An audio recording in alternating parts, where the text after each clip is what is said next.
Never seen a smile so big on my little old lady's face until I tell her I'm going fishing all weekend. Pack up all of my bacon, I make plans for 7:45, and I swing around, pick up my date for the weekend. Some reason she seems to please when I'm leaving. There's something I'm missing when I'm gone fishing. When I'm gone fishing. When I'm gone fishing.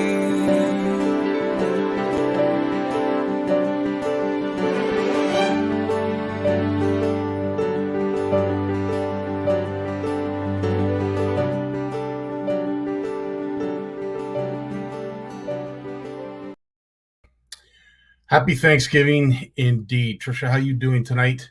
Steve Shaw's in the house. Joe Moore, how you doing, my friend? Richard, how you doing? Corey, all the way out on the West Coast, is with us. Shane Richard, yeah, baby. Jeremy, how you doing, Jeremy? Thanks. Happy Thanksgiving. Hope everyone has had a great weekend. I will certainly become a little bit more visible than I have in the last 4 or 5 days. Just stuff going on at the house, nothing major, but unfortunately it took me away from CFN a little bit, and I haven't gotten through to some of our winners of the Serena Slush Fund because of it. Unfortunately, I will be tasked to do that this week, so I apologize to everyone who is watching. That one, thank you for your bids, thank you for your generous donations, and we will get you in touch with those donors real soon. I will guarantee this week for sure. As I said, hope everybody had a great weekend. It is Thanksgiving. We have a lot to be thankful of, and I'll be honest with you straight up. I am so thankful for my legacy members, especially Steve and Walter, who have been keeping up to a horrid pace. Defenders. So here's to Walter and Steve and the rest of our legacy members. Very, very thankful to you guys and gals. Kevin Lowen's in the house. How you doing, my friend?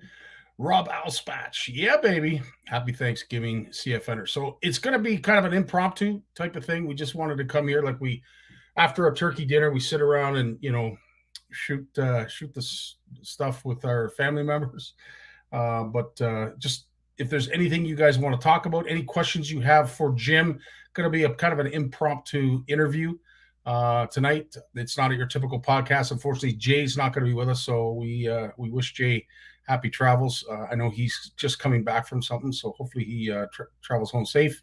Hope everybody else does the same. If you are visiting family, hope everything has worked out and it was a good visit and you have some fantastic memories.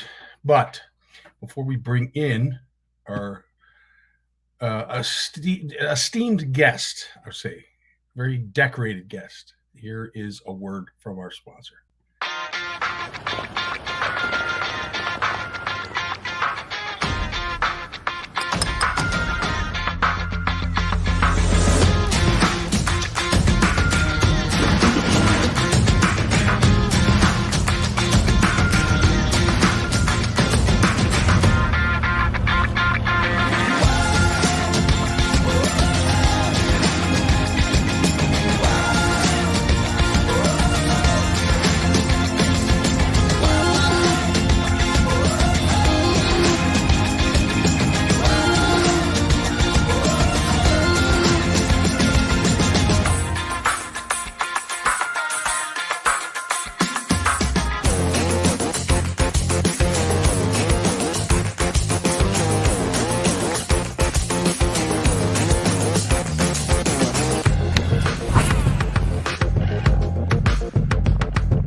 Well, cheers to you, Big Jim, and a happy Thanksgiving to you and your family.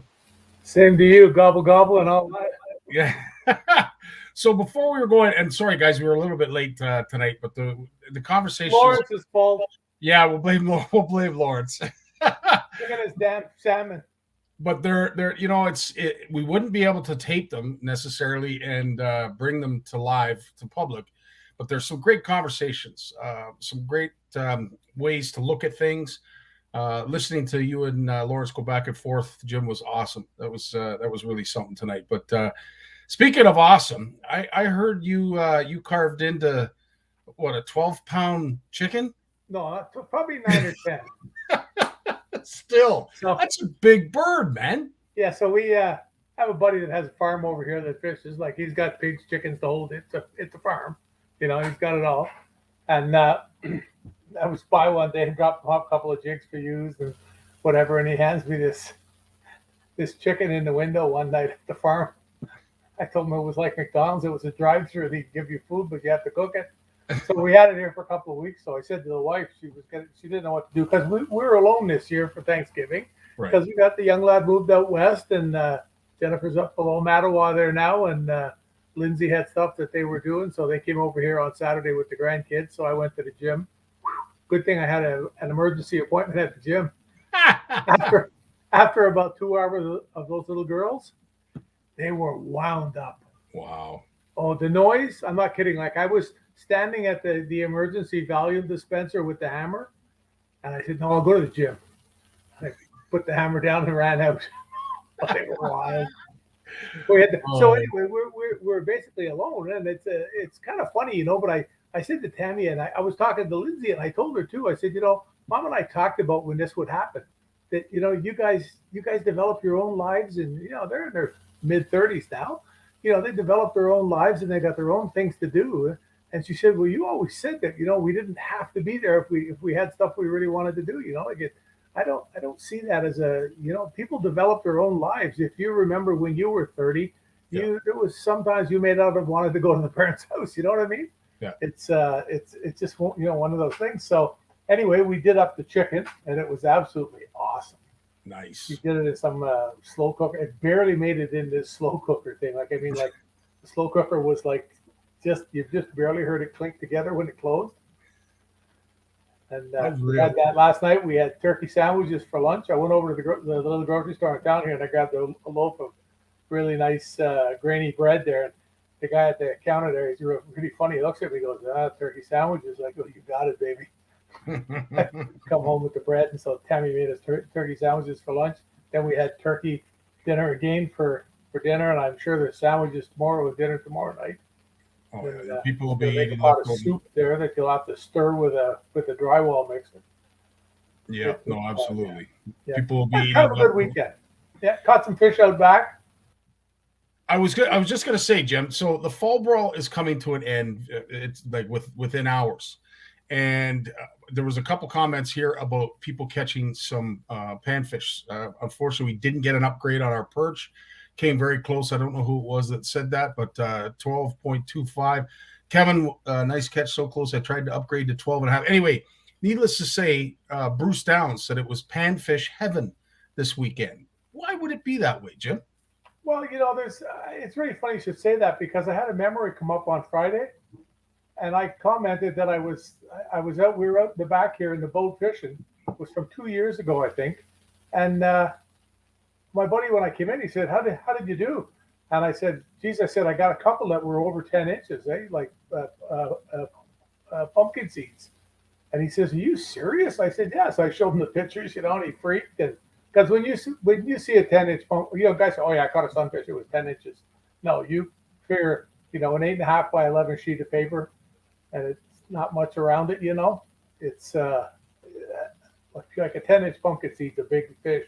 Yes. And we got a couple of those. We got all kinds of 9s and 8s and bluegills and giant rock bass. I think it's just there's something about this time of year that they just they got a lot more room to move around now. All that surface weeds gone, which just changes the whole thing.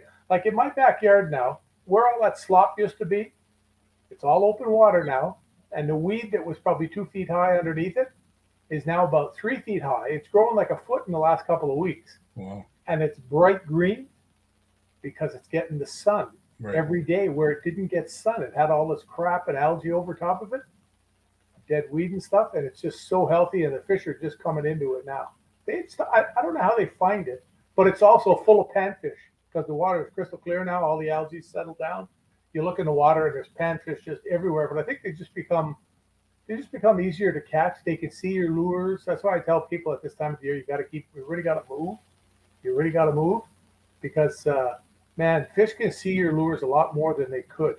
Now, obviously, if you're out fishing in the middle of the lake for walleyes or something, it's not the case. But, if you're going to be fishing in that on true, food shelves with weed and stuff like that, that stuff probably 12 feet or less. It gets a lot more open. It's a lot less congested. I had a fish out the back here. I tied on one of Hero Nishan's new top waters there, that big one he's got there. It's called the Abino. Abino, yeah. Yeah, I tossed it out there last night. I gave it a couple of jerks there, and my lord, it looks like you threw a cinder block out of the space shuttle. And whatever it was that took a shot at it, it didn't get it. I tugged it a couple of times, just about half a foot, just about 6 inches quick, and it blew up on it again. And I actually heard the impact of the fish hit it. Wow. And I think it was either a pike or a bowfin, because if it's a largemouth, I'm going to build a dam at the end of the bay here so it can't get out in the winter. It'd be a giant fish. It'd be a giant fish. Yeah, I'm just a real firm believer this time of the year. And, like everybody says, oh, it's fall, the fish are feeding. And well, the fish, from the time they were finished spawning, they started to eat. They opened their mouths and they started eating. And that's the deal. You see guys post pictures all summer holding up a smallmouth bass going, look at the gut on that. It's full of smelts or herring or whatever they're eating, moon eyes, whatever they happen to be eating, gobies, especially the ones in the St. Lawrence. They just get stupid. And then some guy will post a picture in the fall. Oh, look at that. They're starting to fatten up. Well, no, they've been starting to fatten up, like I say, since they stopped spawning. Yeah. Now they take a couple of days off, and then it's open them out and swim. So especially the walleyes, like the walleyes in the Bay of Quinte. Yeah. They swim across the lake with their mouth open. They all circle around Carleton Island, the end of the Eastern Basin, and their mouth is like this the whole time. They come back into Quinte in the fall, and guess what? Their mouths are still open, and everybody says, oh, yeah, they're eating now. Trust me, fish have to eat a lot more in the summertime than they do now. Yeah. They have to eat a lot more because the water temperature is warmer. They're cold-blooded. Their metabolism speeds up. They digest their food faster. Yeah, absolutely. And, it's no different than us. We may choose to go to this restaurant tonight. Then we'll go eat over here tomorrow, so it's no different. But we do it on a different thing. Huh? It's a little bit different. Yeah, absolutely. We're not looking for cover. Well, maybe some of us are. Oh, I always sit with my back to the wall. That's it.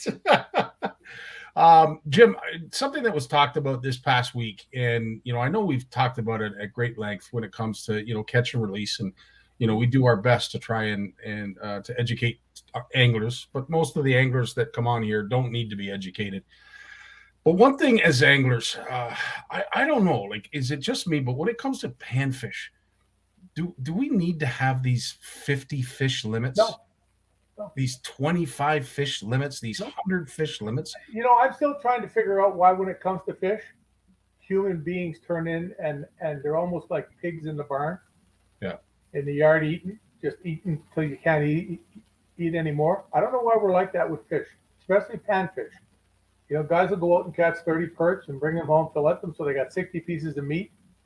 Now, if that was me, it'd be 128 pieces of meat because they'd be all in bits and pieces. No, actually, I'm pretty good at it. Yeah. Because that's the other thing. Unless you know what you're doing, to try and fillet 50 perch at once, it's going to take some time, and you are going to lose a little bit of meat. But to me, it's going back to these limits. I wonder, do we revisit that topic with some of our M&R people? Maybe. Well, it was done not that long ago, I believe, because I know when I, many moons ago when I got in and I realized how much fun panfish were, and especially ice fishing. Hey, good for you, Mike. I see it said there he releases 95. Yeah. Hey, nobody begrudges someone bringing home some fish. Like that's a Canadian tradition, having a fish fry. Yeah. But I see these people, they have a fish fry, and it's like an extermination event. Like, when I used to guide, I used to have people say to me, if I fish with you, can I keep 6 pike, 6 pickerel, 6 bass? I say, no. Well, yes, I can, because, well, then I'm not taking you. That's not, I was not going to do that. Now there's guys that guide for a living. Yeah. And I understand that. That's what you're doing for a living. If people want to bring some fish home, a place like Lake Erie, the salmon in Lake Ontario, and even the steelhead in Lake Erie and stuff like that. That's part of the game. That's what those fish are there for, to be taken. I mean, especially the walleyes right now. But you really need to be careful. That we've talked about this so many times, Scottie, about how good the average angler is now compared to what he was 25 years ago. It's like a tremendous difference, like gargantuan difference. And they're a lot more dangerous. They can catch fish. They've got electronics. They don't just go out, drop. I watched some guys launch here the other night. I was fishing. They come down. They got 4 of them in the boat, 12-foot aluminum with 4 guys in it. Yeah. No life jackets. I don't think they had life jackets in the boat. They took the boat. They came out about 50 feet off the dock. The other guy, they had an anchor at the front of the boat, which was a Javex can filled with concrete, with a pin in it. Kaboom, over the side. Now the water's only like 6 feet deep max where they were. They chucked this thing over the side, and they sat there for, I don't know, maybe 45 minutes with 4 bobbers. I think one of them had a pike, and it cut his line, because I know he yelled and he started to reel, and then it just let go. I don't know what the line. It wasn't reeling that hard, so I'm thinking it was there's a million little pike in here that are about 2 pounds right now. Yeah. That's what it was. But guys like that, they go out there, they're going to keep everything they catch. And I mean everything.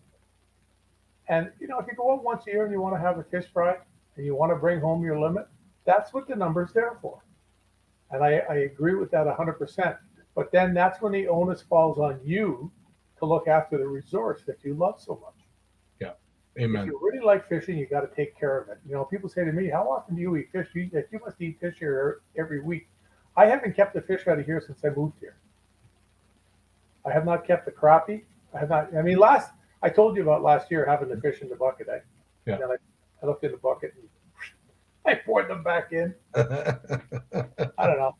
I thought to myself, I know what happens in some of these places when I see the guys on the far side here by the culvert, and they're keeping the crappies that are this big and blaming it on other portions of society.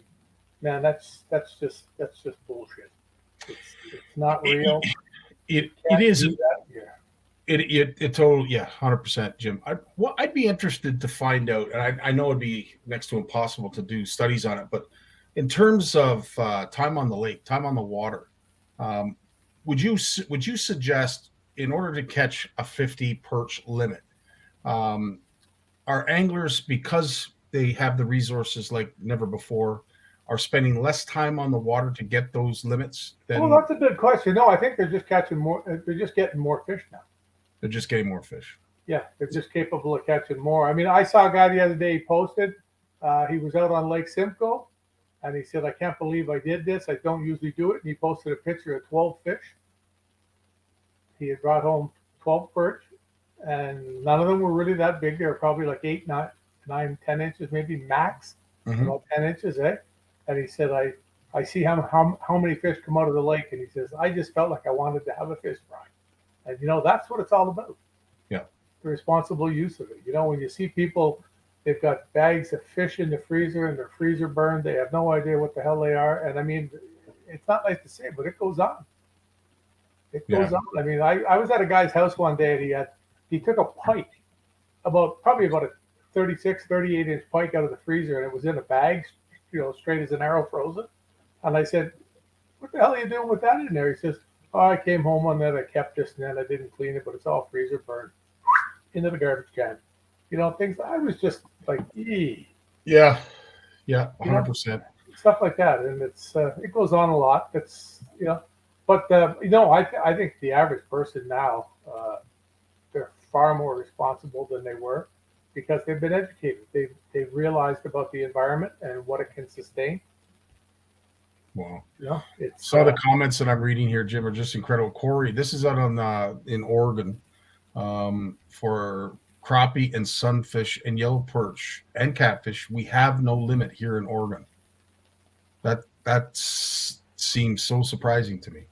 I wonder if nobody fishes for them, really. It's quite that's well, you know what, Corey, maybe you can answer that question, but that to me, not having a limit on fish is, if they're not heavily pursued. These got the ocean there, right? yeah, true. I'd rather catch a whatever out of the ocean than a perch, Yeah, but getting back to that question I was asking you, it would be interesting to see if the man hours were a lot more back in the day than they are now. Oh, definitely. Yeah. Definitely. Yeah. I mean, guys used to go ice fishing. They never caught a fish. Yeah. The number of guys, Scottie, when ice fishing took off, and I was blessed to have Dave Gens here there 4 years in a row teach me about ice fishing, and we realized that 3-pound test and 32nd ounce and 16th ounce jigs with one maggot on it and all the stuff that you could hawk these fish out till you were blue in the face because you were now on their level. It wasn't catching the odd one on a Williams wobbler or a buckshot spoon. You were jerking up and down for a walleye. You could target these fish and catch them. And then everybody realized that and just came out of the woodwork. We found a picture. I'm not even sure if I showed it to you last week, a picture of my daughter on Big Rito. No. Van? Oh, no. Yeah, I don't. I'll find it for next week. Make a note and remind me. All right. We were ice fishing on the Big Rito on Beverage Bay, where a lot of weekends now you have to be careful when you drive if you don't get in an accident. And we were the only ones on the lake. Wow. The only ones. Wow. And we were catching crappies till we were blue in the face. Wow. Kevin Lowen, Manitoba is overhauling their limits and seasons, but left perch at a limit of 25. Crappie are also being left at a limit of 6, but they are making a slot limit, a slot size. Interesting. They must be getting pounded then for them to do that. You would think. I would think, yeah. But still, 25. Like I don't know. For me, it's who needs 25 perch. That's the part for me. It's not, yes, catch and release, absolutely 100%. But even if you are taking some home for a fish fry, do you need 25? That's 50 pieces of fish. Yeah, that's an awful lot. But and everybody knows, don't put fish in the freezer because there's a good chance you're never going to eat them. Yeah, 100%. When I keep fish, like I was talking to Greg Emile, the captain, the other day, and we were just texting back and forth quick, and I told him if you get a morning down there in Quinny that's that you're not on, give me a note. We'll run out in the boat together. I'd like to grab a couple to have some fish here, but I mean, I'll bring home two or three, maybe 4-pound walleyes if we can catch them that small down there with him. And Tammy, I'll clean them, and we'll have one for dinner. And I'll clean all of them, obviously. And we'll put the other ones away in the freezer upstairs here in the fridge. And then, every 4 or 5 days, we'll have a fish dinner and then they're gone. Yeah. That type of thing. But there's people that catch fish, they put it in the freezer and, families and lives and things. It's so much easier. 2 people here, you just sort of stick to what you do. Absolutely. I'm not going to let that happen, but some people do. And it's, Yeah. No, you're correct, too, in regards to Corey. They don't target them. Like you were saying, Jim, good on you for that. And Jeremy, you're 100% right. Morally, sometimes you cannot release a fish that is not going to survive. 100%. Yeah, but that's a pretty small number, though. Yeah, absolutely, 100%. Now, this comment from Christina is interesting because I do get this as well. It's crazy how you fish with people and you release your catches and people start asking you if they can keep what you're throwing away. You try to educate them why you release it and the importance of it, and they don't care to listen and ask you again for your next catch you release. It's very frustrating. It's very frustrating that mentally. Yeah, mentality. Yes, 100%. 100%. Yeah. So now Mike Howard is asking limits on suckers. They are great smoked. I don't know if there are. Jim, do they have limits on? I have no idea. Yeah, that's a great You question. know what? As soon as somebody discovers they're really good to eat and how to catch them, look out. There'll be a limit in a few years. Just like, everybody's targeting bowfin now. So many Yes. guys, they're targeting ling in the winter. And you see guys with 5 or 10 of them laying on the ice because they are pretty good to eat. Yeah. Well, in fact, they're really good to eat. Yeah. You watch, probably be 5 or 10 years, they'll put a hurt on them. And if they ever figure out that they're getting hurt, there'll be a limit on them. And that's, it's all supply and demand, eh? This isn't Kevin's saying, I'm assuming you're speaking of the crappie out there, Kevin. In Manitoba, they are a rough fish and can be dip net with no limits year round. During the spring run, I have seen 50-gallon rain pail. Yeah. 50-gallon rain pails. Where's Kevin? Manitoba. Wow. Those big rain. Oh my word. Well, I told you about the guy over here the first year I lived here with the little crappie in the bucket. And I said, how come you're keeping a little guy like that? Like it was literally the size of my hand. And he says to me, well, those people came here and took them all. I used to be able to fill a bucket 3 times in a day here. That's what he said to me. And I looked at him and I said, so listen to what you just told me. He said, what do you mean? I said, you're blaming some people that came here to fish because of the color of their skin. But you're telling me that you filled the bucket up 3 times a day, so you broke the law? I didn't break the law. I said, yes, you did. You'd be way over your limit. Well, I didn't keep more than one limit in one day. I says, well, 3 5-gallon pails filled with crappies is more than 30, which I think it was at the time, or it might still be here. It's like I say, I don't keep fish. I don't know what the limits are. Yeah. I never check on it. And, and he says to me, he says, oh, I still have fish from years ago. Again, and that's part and parcel too of the confusion that I think some folks have had when it comes to catch and possession limits. They really are the same thing, and there should only be a possession limit. There shouldn't be a catch limit. It should be possession. Yep. That you can have on you, whether it's back home in the freezer or on you that day. But anyway, that's just me. That's my rant for the evening. No, it's true. I talked about that with ministry guys that I know on the side, and it's like, yeah, they want to hide their face, No, absolutely. But there's probably some legal thing. No, 100%. I remember as a kid, Mike Howard is saying we only need to go out for smelt for 15 minutes, and it fed 10 people. I remember. You remember that, Jim? Especially I never did it. Oh, well, as I said, it was a tradition in our house that we would go out and do that, and we would fill up one garbage bag because no one wanted. Do we know why they're gone? Because of that. It was over harvesting? Probably, yeah. Yeah. And again, I was like this big, back when I did it with my dad. Didn't know any better, knew nothing about catch and release. But yeah, now I think back and it's, geez, man, because it wasn't just us. There was hundreds of people on the shore with garbage pails and garbage bags doing the exact same thing. So you know what, Jim? It could be said that over harvesting was the reason that run disappeared. It's hard to believe we didn't just it wasn't just one river or something. That was all over the place. Oh yeah, yeah. Smelts. Oh, it was so good. Oh, I absolutely loved it. Yep, salmon cleaned them up. In regards to the smelt, Jason White is saying that salmon cleaned. Yeah, I would say that they have to a certain degree, but I do know that the harvesting that was going on back in the day was insurmountable. It was incredible to see the numbers of bags being taken home. And I feel guilty now because I was a part of it. I mean, I was only, 8 or 9, but still felt guilty because of it. The lower Niagara still gets hammered for them every year. That's good. Well, that's nice to hear. I'm glad about that. Jim, I was doing some cleaning here in the office, and I picked up, I don't know if you recognize this guy or not, but I tell you, that Dave Chong. Who's he? Wow. Well, Dave, if you're watching, you're not anymore. But Jim, going back through this magazine, and I know it is, it's a wrestling match every time you try to get this, these editions. Yeah, the new one's up, Yeah. But Phones up, yeah. It's just go to it, folks, and have a look.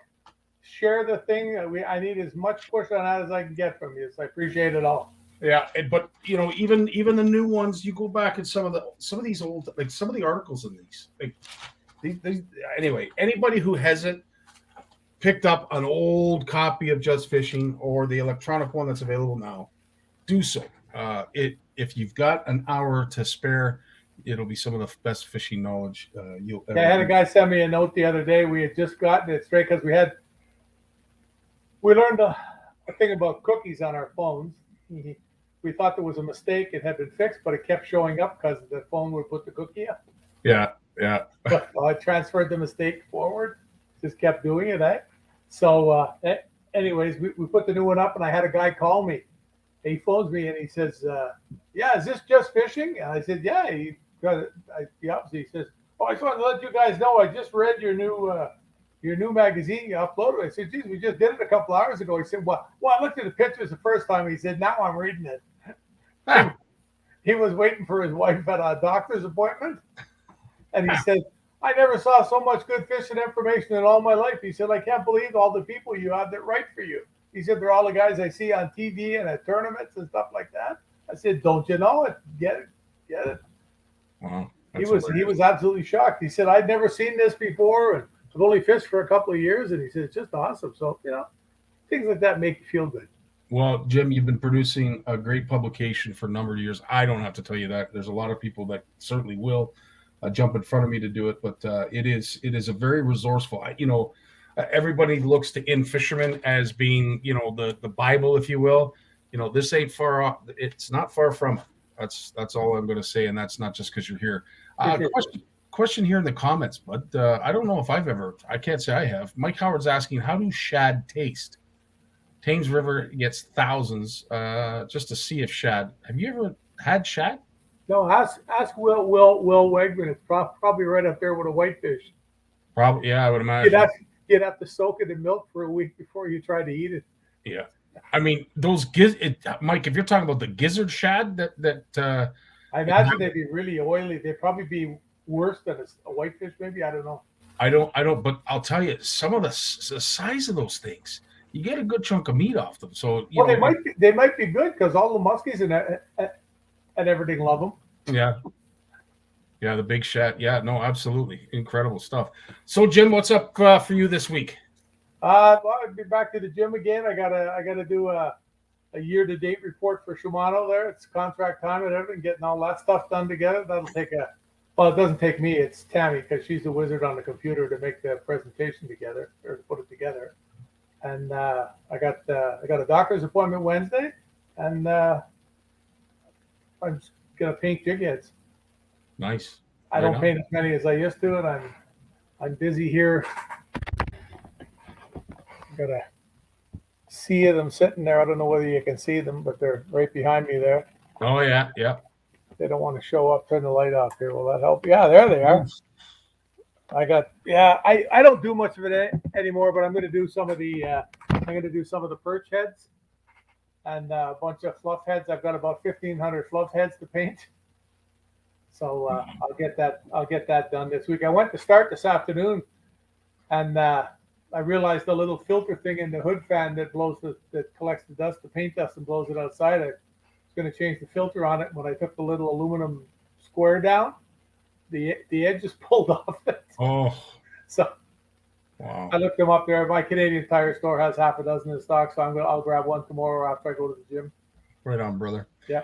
Well, listen, as always, dude, thanks so much. I want to wish you a happy Thanksgiving and thanks, for everything you do for CFN. We truly appreciate it.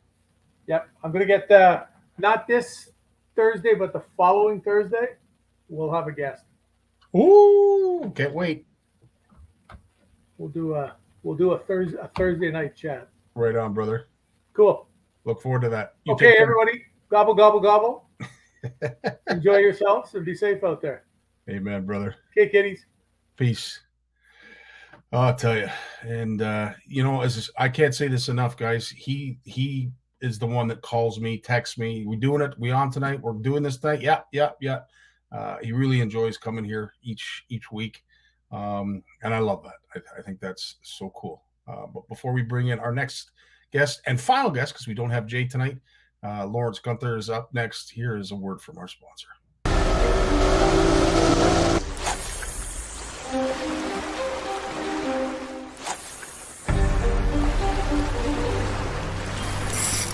Oh, there's one right there.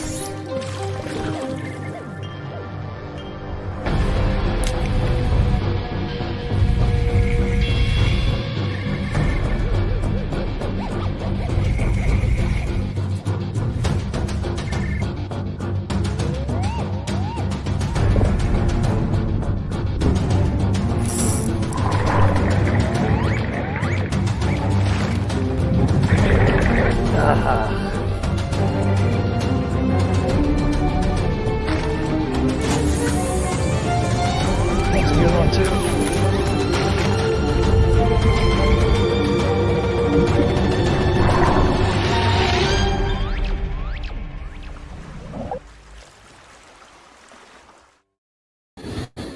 Lawrence, how you doing tonight?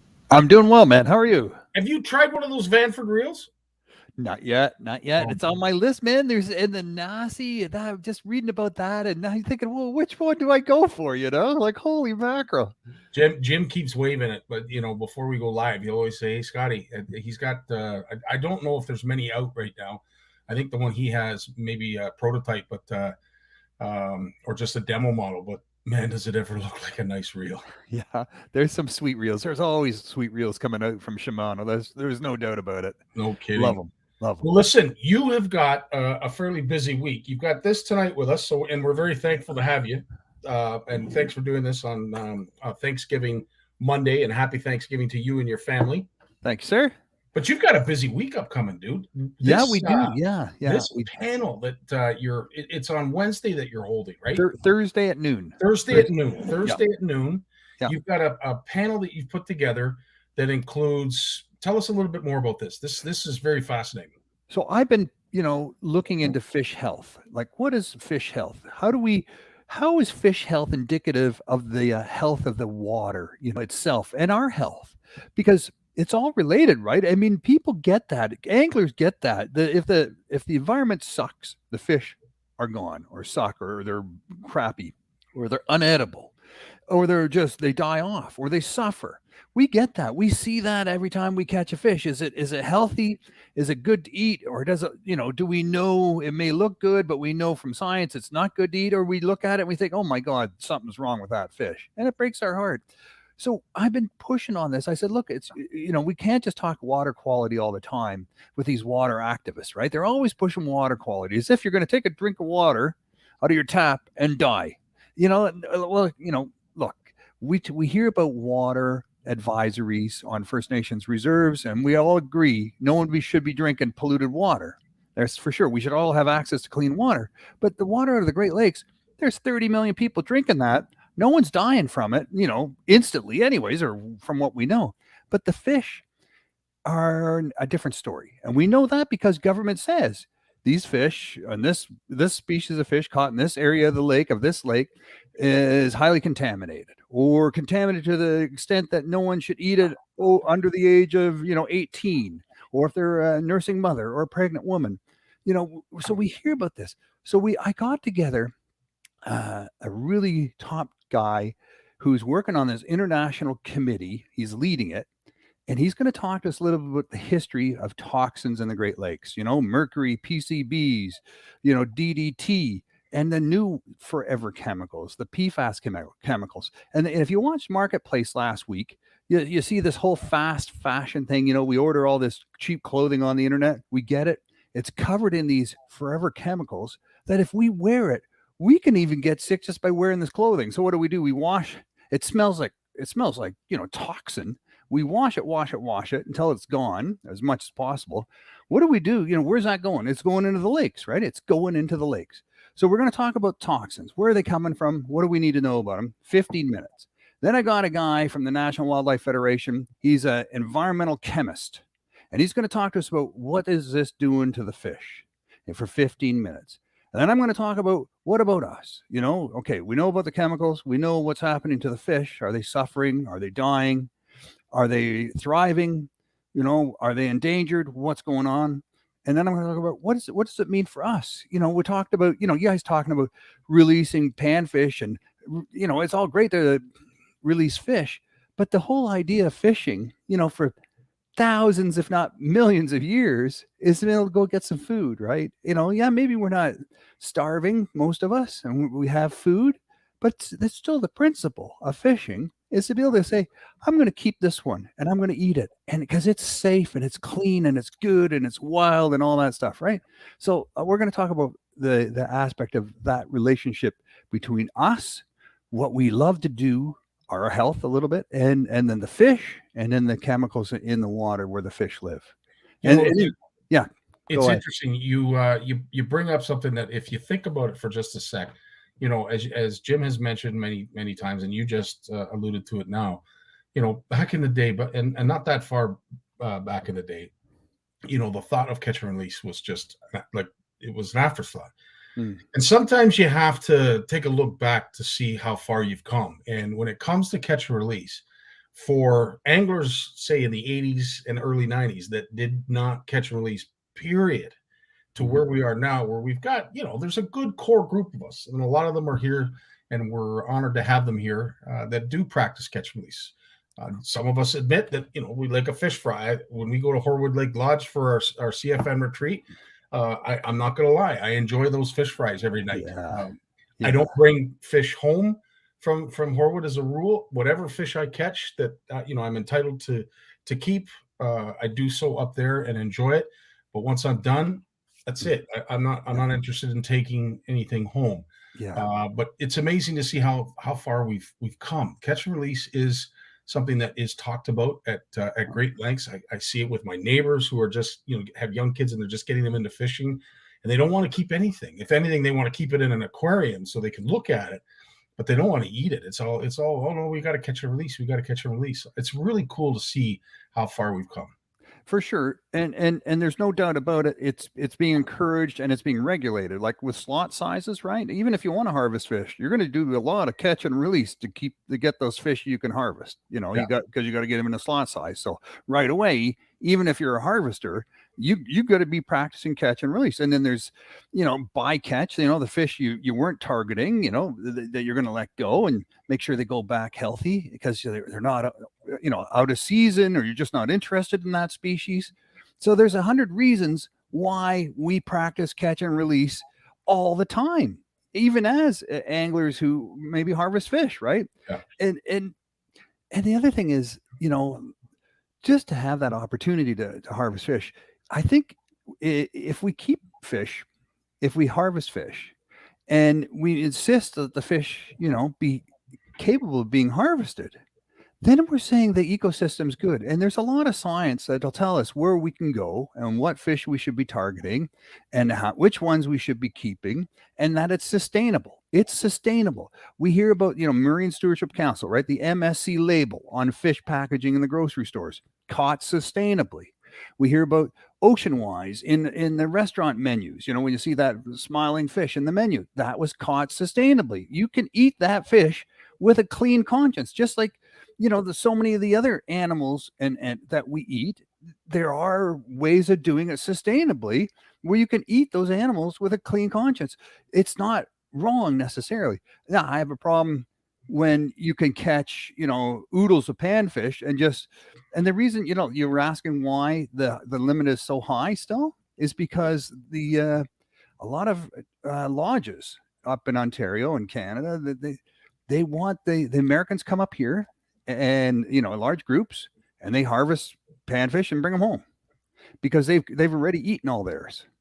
And now they're up here eating ours, right? And they're bringing them home. So, and they're worried that if you reduce the limit to 10 per person, those American tourists are going to stop coming.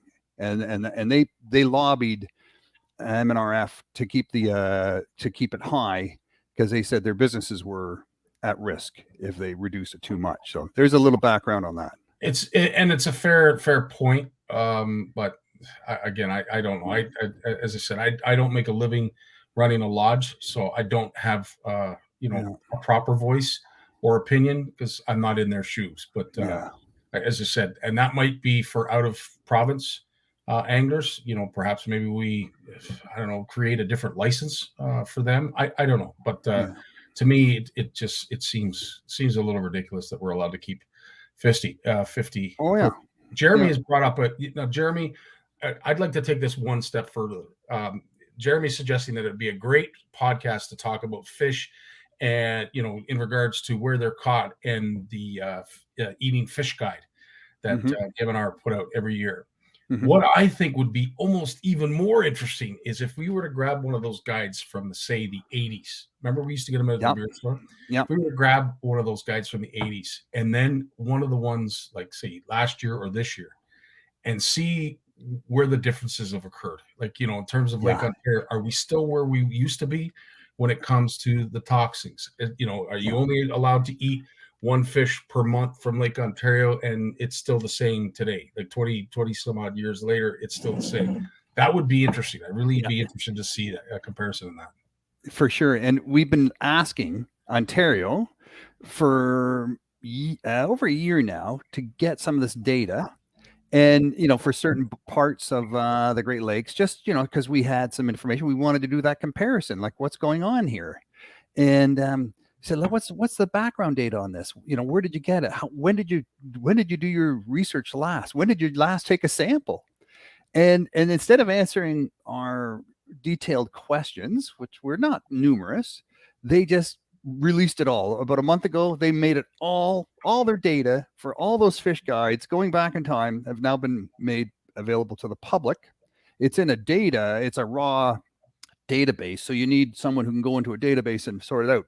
But I'm working with this professor from Queen's University in Kingston, and she's finding us a student who wants to do some work in this area, and we'll pay them, and we're going to start to track back this stuff, because do exactly that. How have these changed? Where are the data gaps? Because we're finding out already that sometimes 8 years go by between the research, on a species of fish in a certain area on a certain lake. 8 years will go by, and it goes from you can eat 32 meals of this a month versus you can eat 1 meal a month, and it just changes like that. Boom, like holy crap, what happened? Right? What happened? Yeah. It's very true. Jason White, I didn't know this, but it's a good question. Why is Canada? I would assume the limits when it comes to mercury is 0.5 parts per million, and in the U.S. it is 1 part per million. Yeah, you see this all the time. You see on the St. Lawrence River especially, but even on the Great Lakes as well. You'll see on the New York side of the St. Lawrence River, they'll say you can't eat walleye, out of the St. Francis. And on the Ontario side and the Quebec side, they say, they'll have other regulations, other suggestions. So you'll have 3 different governments and same fish, same body of water, issuing 3 different advisories. Like, what the hell's going on with that, right? No, very true. Mark Elbeck's got a good point. I don't know if you know too much about. I can certainly chime in to a certain degree, but you might know a little bit more than I, Lawrence. Mark heard that the super clear water in Simcoe had led to a decline in walleye populations. The walleye obviously prefer less light to the bottom, and of course, don't like hanging out so much in those sunny days, and that the zebra mussels filter the water, making it super clear. I don't know enough about it. Any thoughts? So absolutely, Mark, the zebra mussels are definitely cleaning up our water, as Lawrence has talked about it, Lawrence, and you can go on from there. The weeds are growing deeper. So instead of weeds stopping at 3, 4, 6 feet, and then the weed growth stops because the sun can't reach down, now you're having weed beds that are growing in 8, 10, 12 feet of water, right? Because the water's clear, the sun can reach down deeper, create more weed beds. So, just where, you say, okay, the walleye don't like bright light and they need to have darker, dimmer water to hunt in, they also have more cover now. So it's a give and take situation. But what we're finding mainly with these zebra and quagga mussels is that they also need light, and they also live in shallower waters where they can get light, and then they trap the nutrients, that washes off the shore, that comes in the river mouths and goes into the lakes.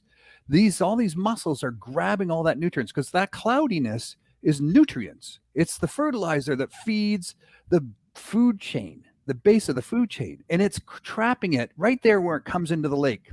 So then it's supposed to go into the lake, right? It's supposed to not just stop there at the shore. It's supposed to actually travel with that current through the lake, the whole lake. But it's not anymore. So what we've seen is, Michigan and Huron, even though they have a lot of blue-green algae right near the shore, they don't have enough nutrients in the deeper parts of those lakes to feed the zooplankton and phytoplankton, which feeds the bait fish, which is the smelt and the alewife. So the smelt and alewife populations have dropped way off, and that's why you don't have a lot of salmon left in Huron and Michigan anymore.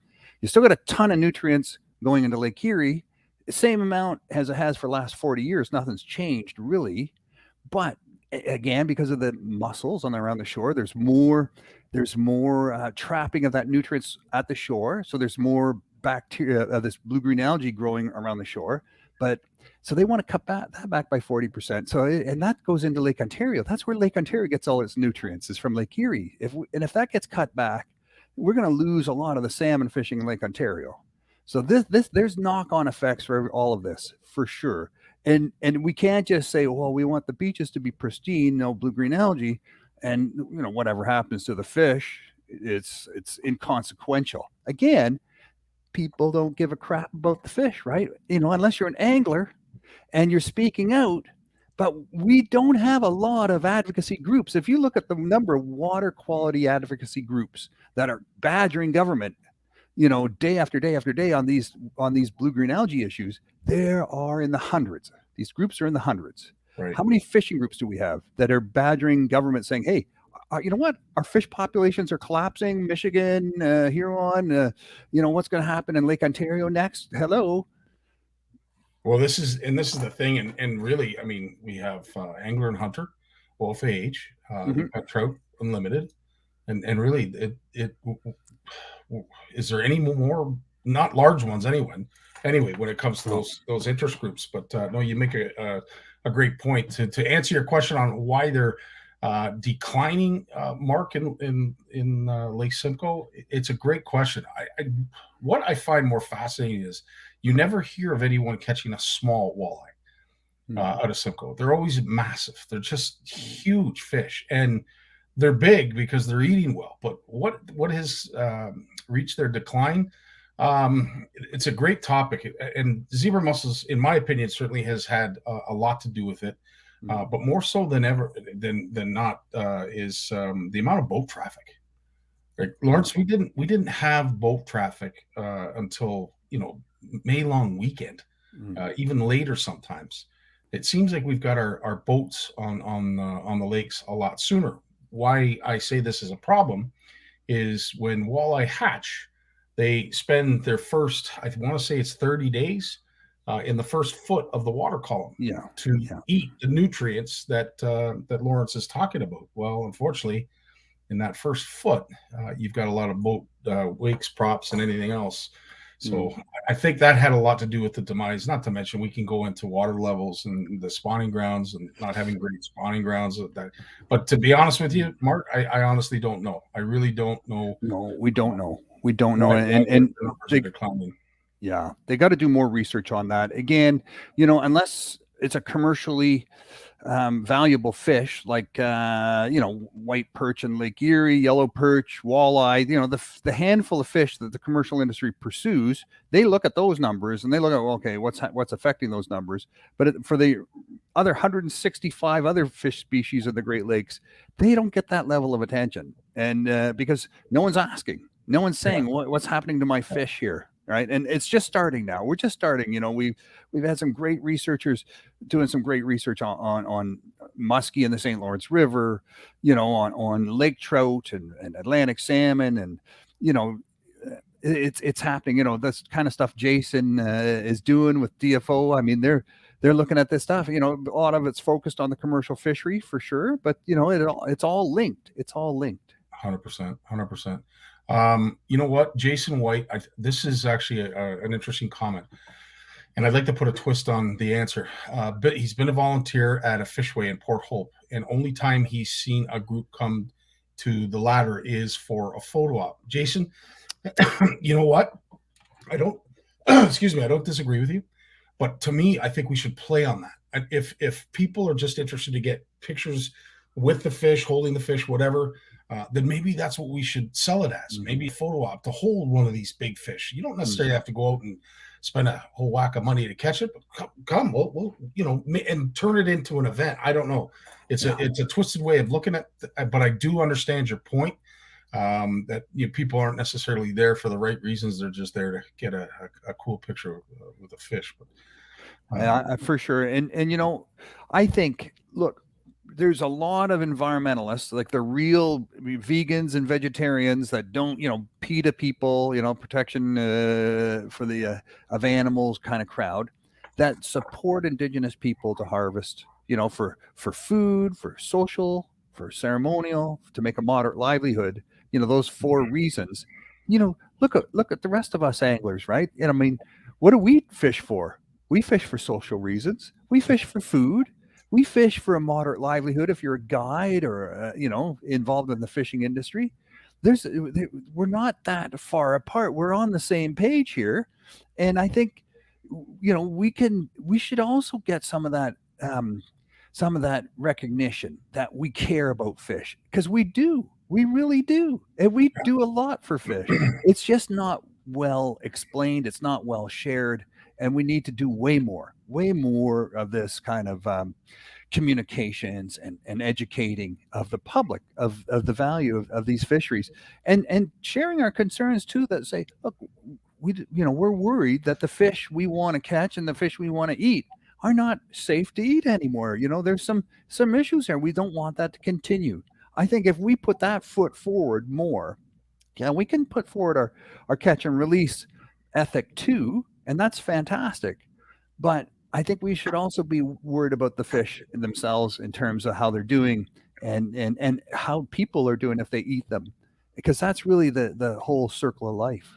100%. And in regards to your comment about we need more groups doing more work. We need more people out taking an interest in getting educated on what's going on. And, the handful of folks that are doing it now, God bless you all for your hard work. And it can somewhat seem unrewarding, but it's not, because that's why you're there. That's why you're doing what you're doing. But Jason Barneau says that he just echoed the same sentiments, that we need more engagement in those kind of things. Christina Kodolak, speaking about fish health and water cleanliness, she was asking a question about catching some walleye that had some puffy looking blisters on the skin. What is that, and what causes it? How dangerous is it to the fish, and is it dangerous to people to eat fish with blisters like that on them? Great question, Christina. I do get asked this a lot in regards to walleye. They seem to show up a little bit more in walleye than they do other fish. Trout, Lawrence, you would agree, would be another one that gets these blisters? It's hard to say what's causing this. Is this a chemical reaction? Is this some sort of, when you have one thing happening in their ecosystem, they maybe can handle it. But when you add in 5 or 6 different things pounding on fish in different ways, and I'm not talking anglers, I'm talking, just their environment, their water, then they can start to, the system can start to break down, and the system can start to fail them. And then you see things like this, right? You see the results of these types of where the fish is starting to not survive, not thrive. Yeah, no, 100%. And in answer to what Jason followed up with Christina, it's not really an issue. The fish that you see with these blisters, it can somewhat be attributed to how clean the water is, or the environment, because the bacteria allows it to thrive. But really, it's just it can be brought on by fish spawning, and that slime coat is removed. They brush up against a rock during spawning, whatever. Or knotted net, instead of us using the rubber nets, we put them on our boat deck, and we wipe the slime off. And as soon as you take that protective slime, is there's a bazillion bacteria making up the protective slime. It's there for a reason. It eats anything that's tries to get through to the fish, and it's their protective coating. You rub that off, those fish are naked to all the nasty stuff in the water, that they're normally protected from. So it's super important. You see Major League Fishing, they tell you if you touch that fish to your clothing when you're weighing it or unhooking it, it's a penalty. You put that fish on the boat deck, it's a penalty. Yeah. And yeah, as I said, you're right, Christina. The blisters do look raw and painful. Usually they don't go so deep as into the meat. But like Jay said, it's just a cosmetic thing. It's not the most appealing. You can eat them. I'm like Jay. I'd rather eat one that doesn't have it. She's also mentioned too about worms. This is an interesting question for you, Lords. You see the black spots on the bellies, or sometimes they're all over the fish, and we know them as worms. I don't know, they're parasites. I don't know if they're actually worms, but is that got anything to do with water clarity and cleanliness? Well, we have like I think there's 170 now invasive species that we know that have entered the Great Lakes. So there's a lot of things that are in those lakes now that weren't there before. The fish are still the same, for the most part, except for the ones we've introduced, right? Which, everything from carp to coho and chinook and a lot of things in between. So, when you start to see fish, their natural system failing them in terms of preventing them from getting these parasites, you think, well, where do these parasites? Is that a natural thing, or is this another example of the fish's normally healthy ability to ward off infection now being undermined, right? Undermined because of the toxins in their ecosystem. When you're eating and drinking a lot of bad stuff, like as humans, you get sick, not necessarily from the stuff you're eating and drinking, but because your system starts to suffer and goes under stress, and then you have health issues. And that's the same with fish. Great analogy, dude. Well put. Well, dude, on that note, I want to thank you for coming and doing this with us every Monday, especially, you just got back from out east in the Laurentians. Yeah. Reminder again, this Thursday, where can people go to sign up for this? So tomorrow morning, the Bluefish Canada news comes out. If you're not signed up for the Bluefish Canada news yet, we have over close to 5,000 people who are. Then visit Bluefish Canada, sign up, or just access it. It'll be up there probably by 9 o'clock, 10 o'clock. The news will be there on the website, bluefishcanada.ca. And the first thing you're going to see is a link to the sign up page for this 1 hour lunchtime session on Thursday with the 3 presenters, and an opportunity for people to unmute themselves and share their thoughts and their suggestions and their recommendations. Because this is really, we want to hear from you guys on where we need to be putting the pressure. Amen, brother. Well, dude, thanks, Scottie. I'm glad we have you at the helm, looking after this and getting us educated and allowing us these opportunities to get involved. Because as you said, we need to. We just need to. Yeah. Thanks, brother. Thanks to as I said, always coming here with a wealth of knowledge. Really appreciate it. Well, thanks for the opportunity, you guys, and I appreciate your interest, man. I really empowers me knowing that you guys care and that I'm on the right track here and speaking out on behalf of you guys and getting those concerns raised in the bigger picture here. Right on, brother. You take care of yourself. Thanks, Scottie. Peace. And on that note, we are just hours away from the end of the Fall Brawl, CFN Fish Off Fall Brawl. We're getting very close. I have seen a lot of entries, just incredible fish that have been caught. I don't know if we are over the 31-inch mark for walleye yet, but I'm going to have to take a look.